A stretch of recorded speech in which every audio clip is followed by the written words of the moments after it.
اتفضل يا محمد اتفضل. شكرا سيادة الرئيس على الكلمة، لكن النهاردة احنا جايين كلنا مليانين حزن وبنتكلم على ضحايا بتوع امس، لكن في ضحايا كتير بتموت وما زالت هيموتوا طول ما احنا مقصرين في حق الشعب المصري.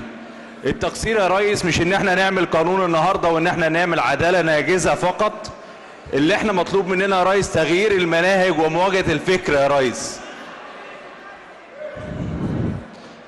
لغاية امبارح بالليل يا ريس التلفزيون كان بيتكلم على الشهداء ان هم ضحايا. احد المتحدثين النهاردة جوه المجلس الموقر اتكلم عن ضحايا وليس شهداء. لغاية امتى هيبقى فيه التفرقة دي يا ريس واحنا بنتكلم ان احنا ازاي نواجه الفكر بالفكر؟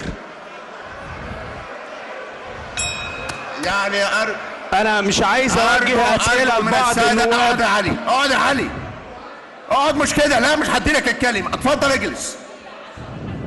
اتفضل يا جون.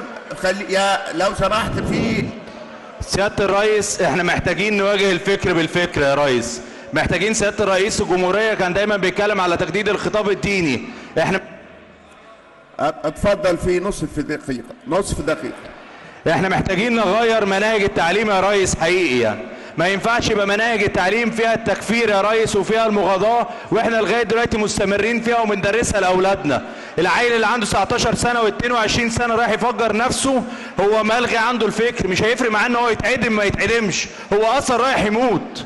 انا النهارده لما اقول ان انا هعمل قانون علشان اعدمه وهو ميت، لكن النهارده لو احنا عايزين نواجه ارهاب حقيقي ونبقى جادين فعلا ما نبقاش احنا بنتكلم وبس. شكرا.